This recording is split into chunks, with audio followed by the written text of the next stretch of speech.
अस्सलामुअलैकुम। मैं आ चुकी हूँ एपिसोड 96, मोस्ट डिमांडिंग एपिसोड, जिसका आपने बहुत इंतज़ार किया है। तो इंतज़ार की कड़ियाँ ख़त्म हो ही जाती हैं और मैं जल्दी से चलती हूँ कि इसकी तरफ आपका सब्र आजमाए बिना। तो लेट्स स्टार्ट। अनीब को सारी हसीन तशीज़ाएँ लाईं तो एक लम्हा आके भी थम गया। वो अनाबी मोमी गुड़िया बनी तमाम हवासों को सुन करती उसके पहलू में बिठा दी गई, लेकिन आकिब इस दर्जा खूबसूरती के मस्कन से बौखला सा लगा। वो भी तो मुस्कुराहट कहीं छोड़ आई थी। या अल्लाह, मुझे इस लड़की का हुस्न बर्दाश्त करने की कुव्वत दे। अनीब के अपने पहलू नशी होने पर आकिब ने उसके हाथों को देखा। वो हाथ एक दूसरे में दबे थे। आकिब ने उनकी नरमी महसूस करने को अपना हाथ रखना ही चाहा कि जिमी उसके पास आता कुछ कैमरे की तस्वीरें दिखाने लगा। कि अनीब को इस दर्जा बेतनाई पर रोना सा आया, लेकिन इस वक्त उसे ज़बरदस्ती का मुस्कुराना पड़ा।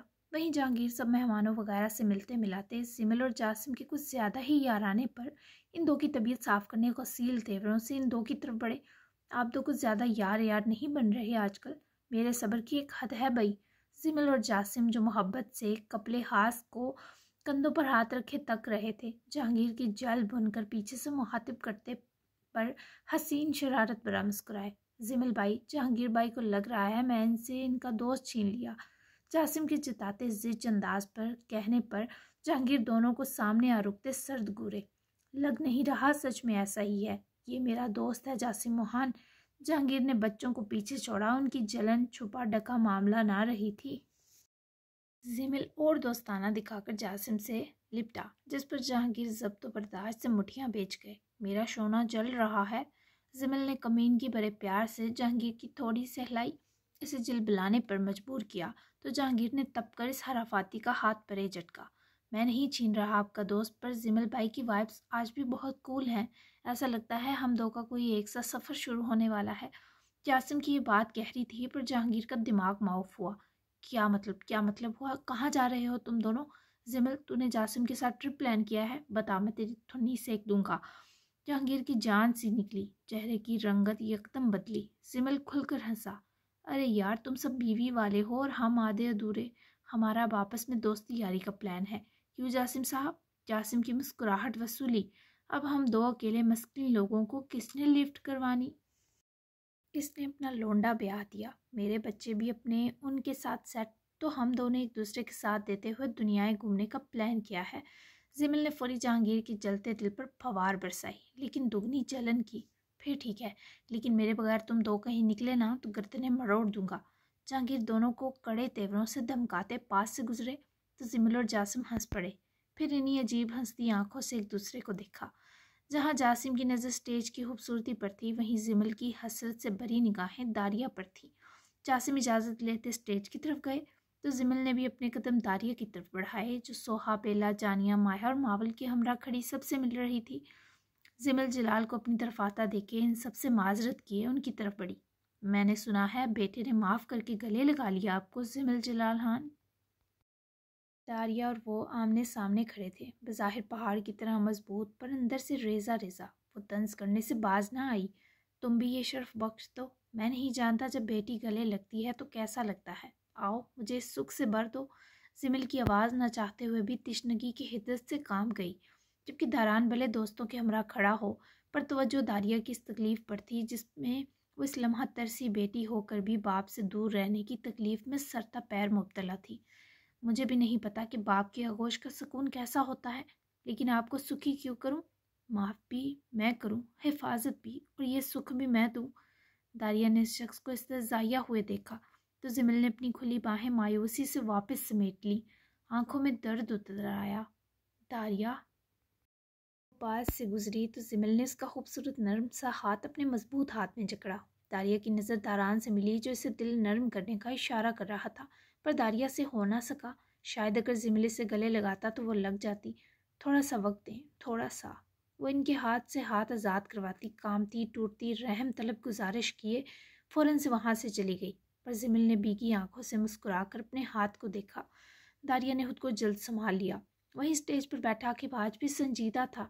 अनीब तरस चुकी थी कि वो इससे बात करेगा, यूँ स्टेज पर बैठकर उसके कान में सरगोशियाँ करेगा, पर वो खुद में ही उलझा था। तारीफ तक नहीं की। पहलू में बैठी हूँ इसके। आकिब क्या हो गया है तुम्हें? तुम्हारी ये बेहिसी मार देगी। अनीब को लगा जैसे वो फूट फूट कर रो देगी। जानिया ही उसका ड्रेस ठीक करने आई तो अनीब की आंख से बहता आंसू देखे टिशू से वहाँ हल्के से टैप किया। क्या हुआ? आकिब ने खड़ी जानिया और फिर जब पहलू में बैठी अनीब को देखा तो इसे जबर के संग रोना रोके देखकर परेशान हुए उसका हाथ अपने हाथ में लेने लगा, पर अनीब ने उसका हाथ पूरी तरह झटक दिया, जबकि आकिब को लगा इतने सारे लोगों में उसका भी दम घुटने लगा हो। Aneeb, are you okay? Aqib ने जानिया को बेफिक्र होने का कहे रवाना करते ज़रा फासला समेटा तो उसके साथ लगकर बैठने पर और ज़रा सर झुकाकर पूछने पर उसकी तरफ देखे बिना चेहरा दूसरी तरफ कर गई। Yes I am okay. भले अनीब ने जवाब दिया हो पर आकिब को उसकी अजनबी टोन बहुत कुछ बावर करवा गई। खैर ये महफिल खूबसूरत महफिल रात देर तक चली। जिमिल को दारिया ने भले गले लगने ना दिया हो, लेकिन आज पहली बार इस शख्स को दारिया की आंखों में गुस्सा ना दिखाई दिया, और शायद ये उम्मीद ही थी जो जिमिल को पहाड़ कर गई कि वो लम्हा दूर नहीं जब दारिया उसके गले आने लगेगी। अजीज़े तबरेज़ तो वापस शाह हवेली निकल गए, जबकि दारिया और तरान हमीन और माया की तरफ रुकने वाले थे ताकि कल ही एक बार वलीमे के बाद ही वापस जा सके। सब इतने थक गए कि हाल से आते ही जिसने चाय चाही बनवाई और अपने अपने कमरों का रुख किया। रस्में भी कुछ खास न थी क्योंकि अनीब के चेहरे से सबको यही लगा कि वो थक गई। दर हकीकत से फूट फूट कर रोना था। जानिया, जाओ अन्नू को आकिब के कमरे में छोड़ा और इसके बाद तुम भी जाकर आराम कर लेना। मैं भी अम्मा जान और इन दो आदमियों को ज़रा चाय सर्व कर लूँ। जानिया ने खुशी खुशी अनीब का हाथ थामा और उसके हमरा आकिब के कमरे में आई, मगर रूम ओपन करते ही जानिया और अनीब मबखूत रह गई। पूरा कमरा सुर्ख गुलाबों से सजा होश उड़ा गया और इस कदर रोमानवी माहौल के अनीब दूर जानिया तक को रोमांटिक रोमांटिक ख्याल आने लगे। सफ़ेद सुर्ख और गुलाबी गुलाबों का ऐसा हसीन इम्तजाज शायद ही अनीब और जानिया ने देखा हो। ऊपर से कमरे में जलती सुनहरी रूह सहलाती सी रोशनी वैसे ही ख्वास झंझोड़ रही थी। आकिब भाई ने तो पूरा माहौल बनवा रखा। पिया आपकी खैर नहीं, देहान से आ जाएं। जानिया ने उसका हाथ पकड़े बारी लहंगा उठाते से वस्त में लाए मानी हेजी से छेड़ते खड़ा करवाया, पर अनीब का दिल इतनी सजावट के बावजूद रोने से सकने और करलाने पर उतरा हुआ था। मैं अब जाऊं?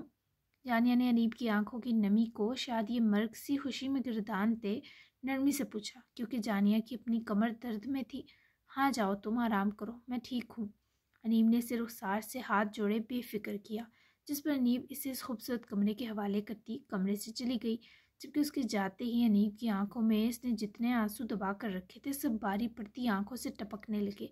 अपना आंचल नोच कर ज़मीन पर मारा, जेवरात वहशी बने उखाड़े तो कान का ईयर रिंग बुरी तरह गर्दन की दाईं तरफ कान से नीचे कट छोड़ गया।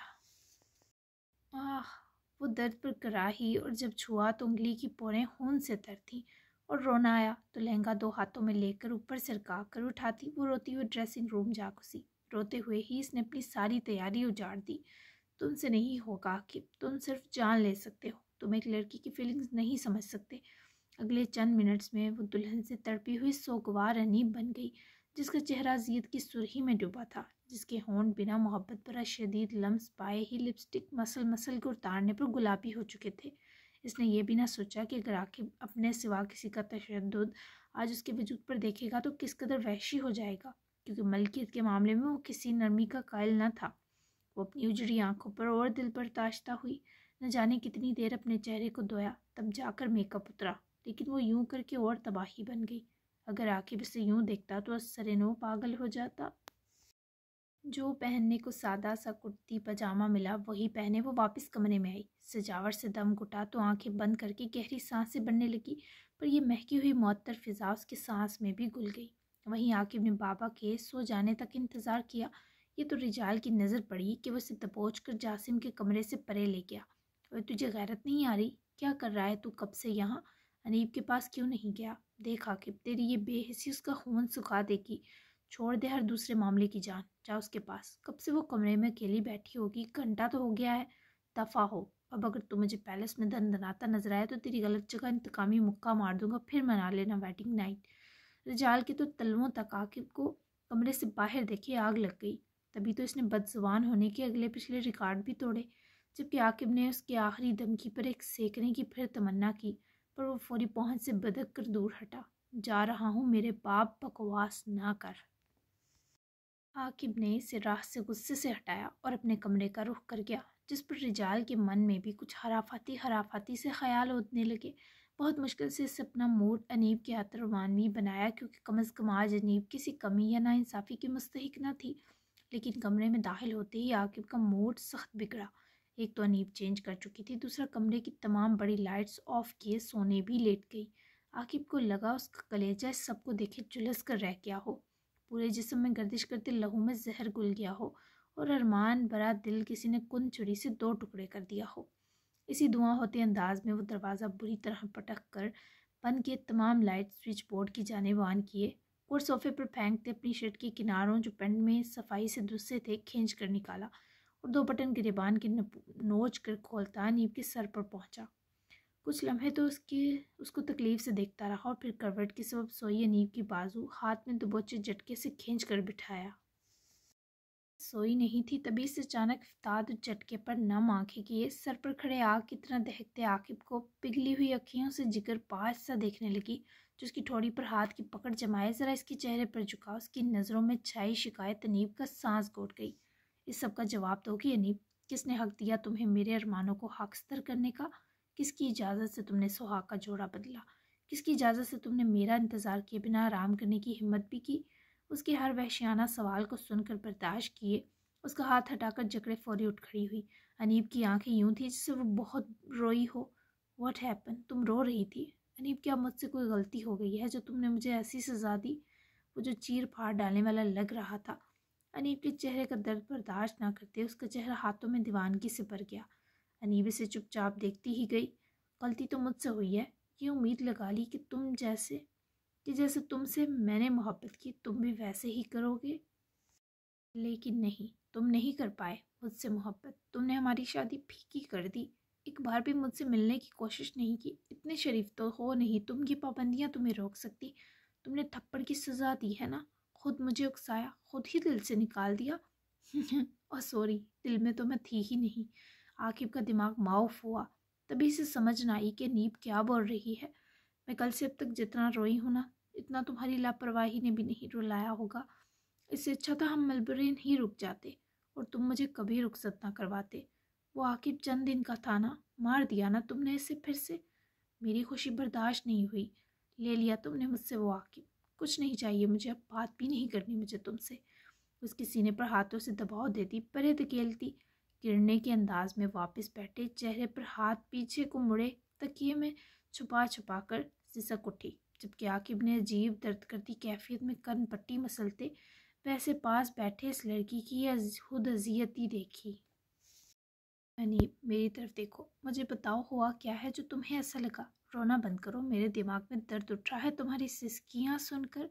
पकड़ के इसे वापस बिठाया, उसका चेहरा अपनी ओर करते, उसके बाल चेहरे से हटाते आकिब ने उसके आंसू पहुँचे जो हिचकियाँ भरे बच्चों की तरह रो रही थी। Aneeb, don't do this. ये क्या हुआ है? आकिब का ध्यान उसके कान से ज़रा नीचे लगे कट पर गया तो उसे पकड़कर अपने सीने की ओर खींचा। वहाँ अब तक खून निकल रहा था। तुमने ज्वेलरी नोच कर उतारी है? जिस जिस्म को आज सिर्फ मोहब्बत से छूना चाहता हूँ, तुम्हारी जुर्रत कैसे हुई इसे दर्द देने की? आकिब को लगा अगर वो यूं चुप रही तो उसका दिल फट जाएगा, लेकिन वो अब भी ना बोली। आकिब ने ड्रॉ अपनी तरफ खींचकर इसमें रखे छोटे से बैंडेज को निकाल कर उसके कान के नीचे लगाते ही इस तले दिखाई देती गर्दन पर अपने लब रखे। वो मचलों से सककर उसकी पनाहों से दूर सिर की। हे गर्ल, मुझसे खुद को मत छुड़वाओ, तकलीफ़ हो रही है। टेल मी प्लीज़, ताकि मैं इन आँखों की तकलीफ़ दूर करूँ। आज तो मत रो, क्यों गुनाहगार कर रही हो मुझे? बोलो अनीब, मेरी जान निकल जाएगी। आकिब का आखिरी जुमला कर्ब से बर्दाश्त करती वो हिज़्नो मलाल से उसको देखने लगी, जो उसको दोनों बाजुओं से थामे जब्त के आखिरी लेवल पर खड़ा था। तुमने मेहंदी नहीं लगाने दी, देखो कितने खाली हाथ हैं मेरे। तुम मेहंदी के बाद मुझसे मिलने भी नहीं आए और फिर रिजाल भाई को भी कह रहे थे कि तुम खुशी नहीं महसूस कर रहे। फिर तुमसे एक बार गले लगना चाहती थी, तभी आई थी, पर यू हर्ट मी। आज मेरा स्पेशल डे तुम्हारी वजह से सोगवार दिन बन गया। अनीब ने उसके चेहरे को तकते की शिकायत लगाई, जबकि अनीब ने जब अपने वीरान हाथ दिखाए तो आकिब ने उसका एक हाथ अपने हाथ में जकड़ते बेहद तड़प कर चूमा, जिस पर अनीब उसकी रूह जकड़ते लम्स पर ज़रा हौसले में आई। इसलिए मना किया था क्योंकि मुझे तुम्हारे ये गुलाबी हाथ ज़्यादा पसंद है। मेहंदी की स्मेल अच्छी नहीं लगती मुझे, और मैं चाहता था तुम पूरी प्यारी लगो आज। फिर वो मेहंदी तुम्हारे हाथ की खूबसूरती और खुशबू पर हावी हो जाती। हाँ, तुम्हारे हाथों की अपनी सी ये खुशबू अच्छी लगती है। और खुश तो बहुत हुआ अनीब, लेकिन बाबा की वजह से पता नहीं क्यों कुछ दिनों से दिल उदास है। तभी तो मैं इतने दिन तुमसे दूर था। वो थप्पड़ वाली जिद भी किसी दिल के डर का असर थी। मेरा दिल घबराने लगा है। तुम ऐसे हर्ट कैसे हो सकती हो? क्या तुम्हें मेरी आंखों में सिर्फ लगावट दिखाई दी, सिर्फ वक्ती तलब नजर आई? कि अगर मैं परेशान हूँ तो इसका मतलब ये हुआ कि तुम पर फिदा आके मर गया? उसके आंसुओं के को आंखों तले से अंगूठे की पोर रब करके मिटाए वो मायूसी से बोला, क्योंकि अनीब से ऐसे बचपने की उम्मीद ना थी। पर वो भी क्या करती? चंद दिन आकिब ने जो अपना शिद्दत भरा रुख दिखाया वो तो इसी में सरापा जकड़ी थी। मुझे लगा तुम पछता रहे हो, तुम मुझसे मोहब्बत नहीं करते आकिब, और ये डर मेरा पीछा चाह कर भी नहीं छोड़ सकते कि कब किस लम्हे तुम मुझे बेमोल करके बेजार आते ही फेंक दो। इस लम्हा वो इंतहा की जालिम लगी। आखिर सब खुद से कैसे सोच सकती थी? अनीब, मैं मोहब्बत करता हूँ तुमसे, सिर्फ तुमसे ही करता हूँ बाखुदा। झूठ बोलूँ तो अभी मर जाऊँ। हर वहम, हर खुश फहमी एक तरफ, तुमसे मोहब्बत एक तरफ, मेरे सुकून, पहली और आखिरी मोहब्बत। उसके गाल से गाल जोड़ते हुए सरोती अनीब को अपने हिसार में भरकर दीवानगी की हदों को छू गया। फिर धीरे से उसके कांपते वजूद को अपने सीने लगाता और बेचता गया जो सदमे की सी कैफियत में थी। अनीब ने बेख्तियार उसकी पिछली तरफ से कॉलर को दबोचा और दूसरे हाथ में उसकी शर्ट पुछ से जकड़ ली और गहरे सांस खींचने लगी। झूठ। सदमे में डूबी अनीब की कामती सरगोशी पर आकिब ने से पकड़ कर रूबरू किया। उसका चेहरा हाथों के प्याले में भरा। सच है फसादन, मेरा दिल तुम्हें देखकर ही धड़कता है अब। जो तुमने मेरे साथ किया आज कभी ना बताता तुम्हें, पर मुझसे खुद को तकलीफ देती तुम बर्दाश्त नहीं हो रही। मैं तुम्हें बेजार होकर कभी नहीं फेंकूंगा, बल्कि मैं अपने दिल से लगा कर रखूंगा। आई एम सॉरी, मेरी उदासी तुम्हें इतना हर्ट कर गई। मेरी नीयत ऐसी ना थी, प्लीज़ समझो मुझे। मैं खुद नहीं जानता नहीं मैं इतना अफसरदा क्यों हो गया हूँ। पर सच बताऊँ, ये बिल्कुल वैसी कैफियत है जैसे मम्मी के जाने के बाद थी। मैं हंसना चाहता था पर नहीं हंस पाता था, और रोना तो जीरन था। प्लीज़ मुझे समझो मेरे सुकून, मुझसे हर्ट मत हो। आकिब की नम पड़ी आँखें अनीब की जान निकाल रही थी। फ़ौरन से वापस उसके गले लगी और इस बार इसने सुकून आकिब को दिया अपनी गर्मजोश मोहब्बत से। प्लीज़ तुम ऐसे नहीं करो, मैं हूँ ही पागल, पता नहीं क्या क्या बोल दिया। तुम कहते हो तो मैं फिर से तुम्हारे लिए सजती हूँ। मैं सच में बहुत खौफजदा हो गई थी। अनीब का बस न चला जान भी लुटा दे, जबकि आकिब ने उसकी आफर पर तकलीफ एक तरफ की और अनीब को कमर से जकड़ कर साथ लगाते उठकर खड़ा करवाया। वो हफीज़ सा उसकी जनू हेजी पर बौखल आई। हाँ, सजो मेरे लिए और वापस दुल्हन बनकर आओ, लेकिन अंदर जो साड़ी हैंगे मेरे मैरून वो पहन कर। मेरा कोई हक मारा ना आगे से तो मैं तुम्हें दूसरी सांस नहीं लेने दूंगा। अनीब अपने आप पर जबर बांधे वो अनीब की सुर्खियों में गुले महमली हदोखाल से नज़रें बचाता इसे पकड़कर ड्रेसिंग रूम की तरफ धकेल गया। अनीब ने उसके मान जाने पर कोई एतराज़ ना किया और फ़ौरन से जाकर वापस तैयार हुई। और सितम के पहले वाली दुल्हन से ये दुल्हन 100 दर्जे हसीन थी। तब तक आकिब ने बेकरारी से उसका इंतज़ार टहल कर किया। अनीब दरवाज़ा खुले बाहर आई तो ज्वेलरी से बेनियाज साड़ी के लिबास के ससरी लवाजमात और होंठों पर गहरी लिपस्टिक लगाए बाल खोले वो आकिब को निकलने को तैयार नंगे पैर वहीं खड़ी थी। थम गई। ज्वेलरी कहाँ है और सिर्फ लिपस्टिक? उसके हाथ को पकड़कर बाहर खींचते आकिब ने गहरी निगाहों से अनीब के खया खेज चेहरे को निहारा। अनाबी शिफॉन की साड़ी से अनीब के जिस्म की रानाइयों की मुँह दिखाई हुए जा रही थी और आकिब के लिए लम्हा आजमाइशी आन पहुंचा। वो ज्वेलरी मैच नहीं कर रही थी, फिर उतारनी पड़ जाती तभी, और ब्राइडल मेकअप से स्किन वैसे ही टाइट हो रही थी तो मैंने फेस मॉइस्चराइज करके बस लिप टिंट लगा लिया।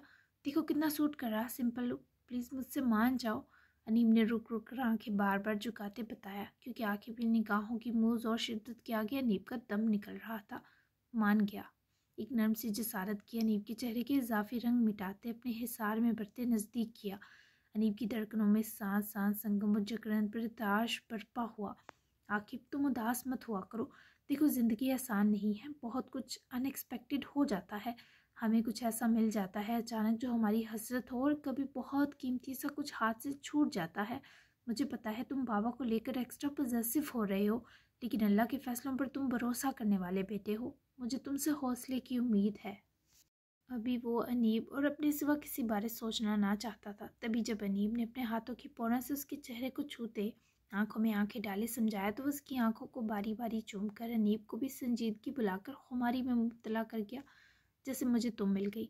अभी भी यकीन नहीं आ रहा है, ये फसादन जो मुझे हमेशा टीज़ करती थी, मुझसे अपनी फीलिंग्स छुपा छुपा कर रखती थी, आज मेरी मोहब्बत बने, मोहब्बत का इजहार पाए, मेरी मलकियत के हिसार में खड़ी है। अल्फाज में जज्बातियत लिए वो लहजे को बहारों सा किए, अनीब के चेहरे के नक्श नक्श तकने और अजबर करने में लगा, दीवानगी से भरी निगाहों का महवर बना रहा था। और इससे अनीब को कितना आराम मिल रहा था ये बस वही जानती थी। तुम सच में बहुत प्यार करने लगी हो मुझसे। अनीब ने इस खूबसूरत ज़ेरी होंठ को नरमी से छुए, उसकी कनपट्टी तक उंगली ले जाते बहकाते पूछा। आकिब की मुस्कुराहट में वारफ्तगी शामिल हुई और सब्र का पैमाना लबरेज हुआ। दिल चाहा इसे गूंद गूंद आखिर तक पी जाए और अपने जिस्म जाम में सरूर और लज्जत सा उतार ले। बहुत ज़्यादा सब भूल गया हूँ तुम्हारे पास, वरना लग रहा था कोई बेरहम सा जज्बात मेरा कलेजा काट डालेगा और मैं तुम्हारी राहत से महरूम हो जाऊँगा। मेरे दिल में जितनी भी मेरी ज़ाती जगह थी सब तुम्हारे नाम है आज से। और तुमने थप्पड़ की जो बात की, जान भी ले सकती हो। थप्पड़ क्या चीज़ है?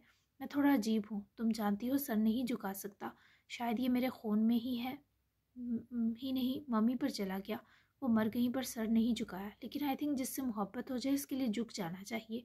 अगर मम्मी ऐसा थोड़ा सा हौसला कर लेती तो आज वो मेरे पास होती। सुनो, मैं तुम्हारे सामने आंखें सर सब झुका सकता हूँ। तुम जानती हो तुमने मुझे हील किया है। अब तक मैं ज़िंदगी गुजार रहा था, बट इस दिन से जब से जाना हूँ तुम्हारी मोहब्बत हूँ, मैं हर पल भरपूर जिया। मुझसे ढंग का इजहार नहीं हो पा रहा, लेकिन तुम मेरी ज़िंदगी की बहुत बड़ी खुशी हो, बहुत बड़ी। आकिब की आवाज़ में नमी थी तो उसकी खूबसूरत आंखें मोहब्बत बरसा रही थी। उसका छूना निशात परवर। अनीब से तो खुशी के मारे सांस लेना दोबर हुए जा रहा था। और ये चेहरा मेरी फसादन का मुझे रोते में मुस्कुराहट दे सकता है। आज से तुम मालिक हो मुझ पर, प्यार करने में कमी मत करना। मैं कह ना भी पाया, लेकिन मुझे तुम्हारे जिस्म की इस खुशबू, इन आँखों के साए की बेपनाह ज़रूरत हर लम्हा होगी। मैंने तुम्हारी कदर सीख ली अनीब, तुम बहुत ज़रूरी हो। बहुत कुछ कहना था, सोचा था जब रुखसत होकर मेरी तहवील में आओगी तो पहला सरप्राइज़ यही दूंगा कि मोहब्बत हो गई तुमसे, वो भी ऐसी जो किसी से ना हुई। इस पूरी अनीब से जो कान जैसी नाजुक लेकिन पहाड़ जैसी बहादुर भी है। I love you so much.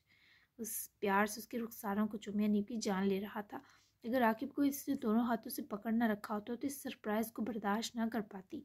इसी उम्मीद को लेकर मैं तुम्हारे पास आई थी कि तुम ऐसा ज़रूर कुछ कहोगे जो मेरी जान पर बनता बनता रूह की शिफा बनेगा। मेरे दिल ने बता दिया तुम्हें। अब मुझे तुमसे एक लम्हा भी दूर नहीं रहना आकिब। वो यूं तड़प कर बोली जैसे आकिब में ढेरों हिम्मत थी इस लड़की से दूर रहने की। तो दूर रहने कौन देगा तुम्हें? अनीब के चेहरे की सुरख सफ़ेद मुलायम सी जॉ लाइन पर आकिब ने चेहरा लगाते उसकी रूह में मसरूरियत उतारी। फिर उसकी गर्दन की तरफ मजबूत हाथों को जमाते अनीब को अपने हरारत डूबे नरम लम्स से ये एहसास दिलाया कि उसको बस इतना सा छूकर भी बहुत करीब करने की अहलियत रखता है। मैं पागल हूँ तुम्हारे लिए, और तुमने यूँ मेरे एक बार कहने पर ही साड़ी पहन कर, होंठों का नापी रंग कर मुझे किसी काबिल नहीं छोड़ा। हर फिक्र जाए अब बाढ़ में। अब कोई पल पल मरेगा और कोई पल पल जिएगा। बहुत बहादुर है ना मेरी फसादन। सुबह खैरियत पूछूंगा तुम्हारी अगर तुम बच गई। इसकी बेबाक मानी हेज गाल से लगकर की सरगोशी पर नींव की पुरसुकून पड़ के हरकत की, जैसे आके मुहान के हाथों की उंगलियां नीब के चेहरे से बालों को हटाते उसकी जल्द से मस होते ज़रक दुनियाओं का सफ़र अबूर कर रही थी। उसके हिसार में बेजान पड़ रही थी। तुम तो गई यहीं। अच्छा है तुम्हारी मज़ामत मुझे खफा ही करती। ओह मेरी फसादन, पिघल कर ख़त्म ना हो जाना। आखिरी सांस तक तुम्हें मेरे लिए बाकी रहना है। इस शख्स के चौड़े कसरती वजूद में अपना नाजुक वजूद छुपाए वो इसमें जज्ब होने की कोशिश में कामती हुई अपना डर दबा रही थी।